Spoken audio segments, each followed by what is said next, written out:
So what's the difference between fast and slow twitch muscle fibers? Most people think it has to do with speed because one is fast, one is slow.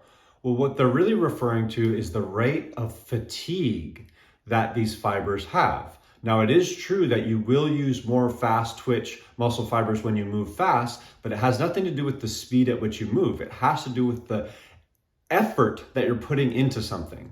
So if I have to move fast, if I'm sprinting, that takes a lot more effort. So I'm going to need more power output. And those fibers are going to be putting out that effort on a higher basis. But it doesn't necessarily mean that they're faster moving.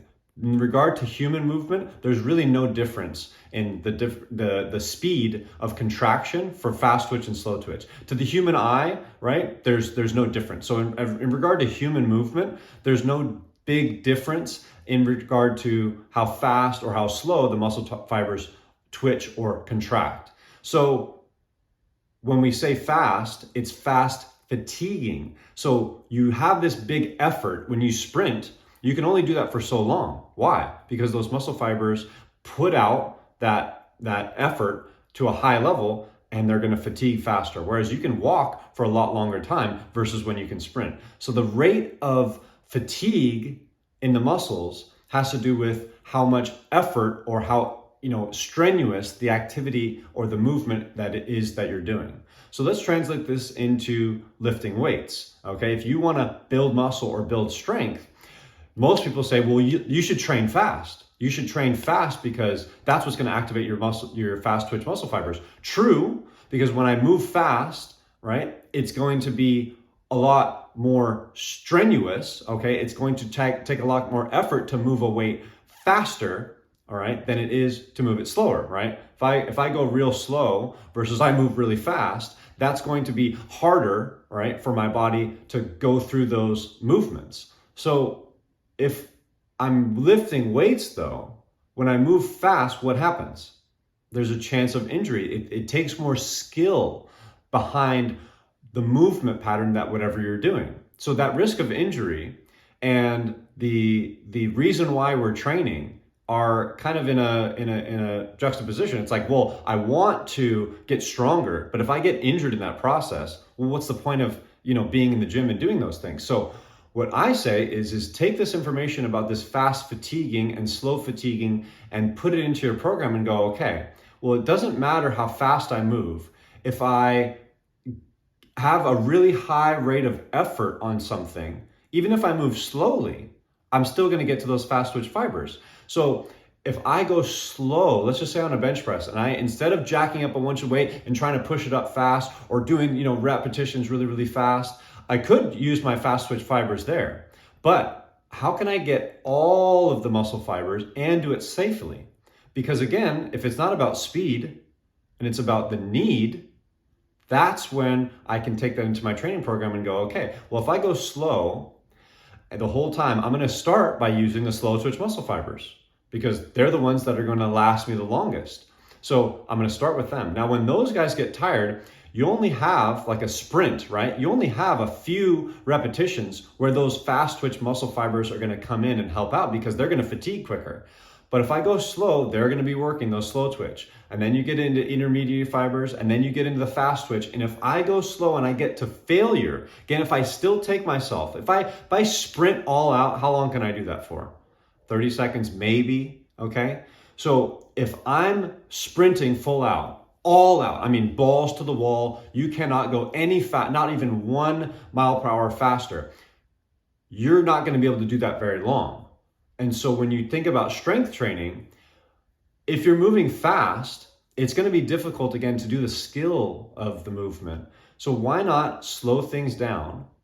That's going to be safer. Force equals mass times acceleration. You're not going to be able to lift as a heavy weight when you go slow. So you're going to have to use less weight, force, lower mass. And if you lose lower acceleration, you're saying, well, I'm losing that force. Well, again, your goal is not to produce force when you're lifting weights to build muscle and to build strength. The point is to fatigue those muscle fibers so that you get the adaptive response and build the muscle. That's the whole reason why you're in the gym, to build muscle and to get stronger. If I just do skill and I'm going fast, I might use some of those fast twitch fibers, but I'm missing out on all these other slow twitch fibers.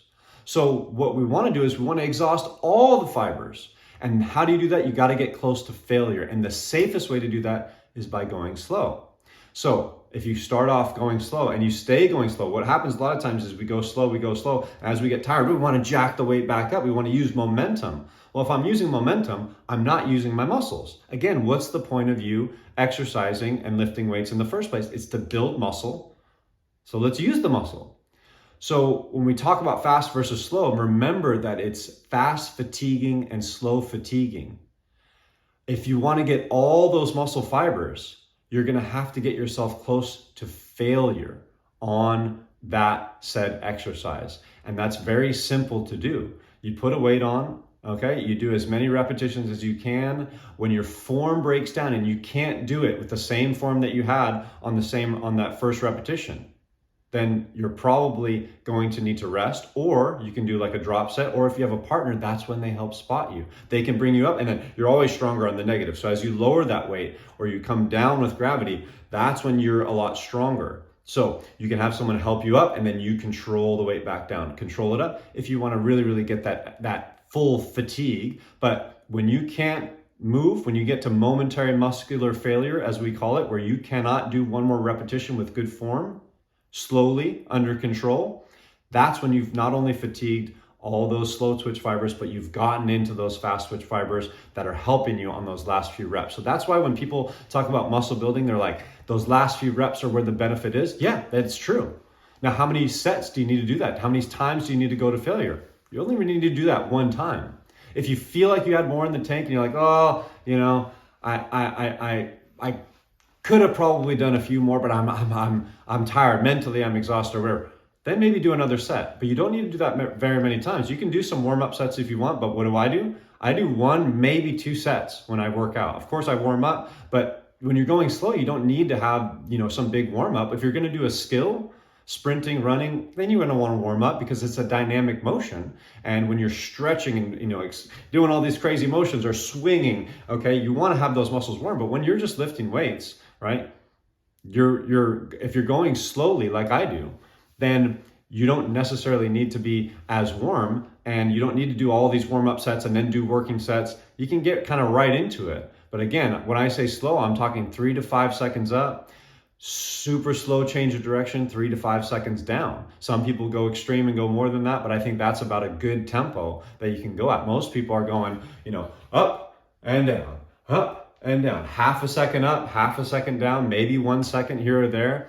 Again, you're going to be increasing the chance of injury. You're going to be, especially if you're not thinking about getting close to failure, you're not going to be fatiguing all those muscle fibers. So remember, muscles, all right, fast twitch, slow twitch, it's fast fatiguing, slow fatiguing, and the rate that you're fatiguing at has to do with the amount of effort that you're putting into that specific exercise. So get close to failure when you're lifting weights, and that's how you're going to get through all of those muscle fibers, not just using the fast twitch because you did some fast motion, and not just getting the slow twitch because you did something and you stopped before you got to failure. You didn't even get into those fast twitch muscle fibers, okay? That people talk about, well, that's why you want to use them. You want to do something fast because you're going to use those fibers, and those are the ones that give you the shape, right? If you think of the difference between a sprinter and maybe a longer distance runner, right? That's a conversation for another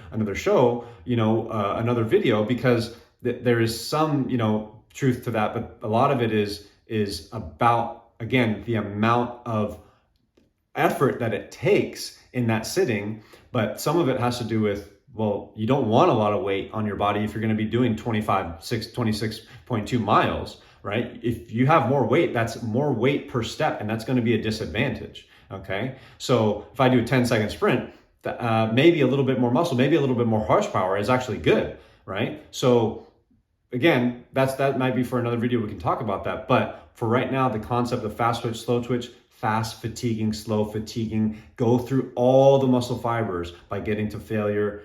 Go slow for safety, and you're going to see big results when you do that. But again, you got to train hard, which doesn't mean fast. It means training to failure.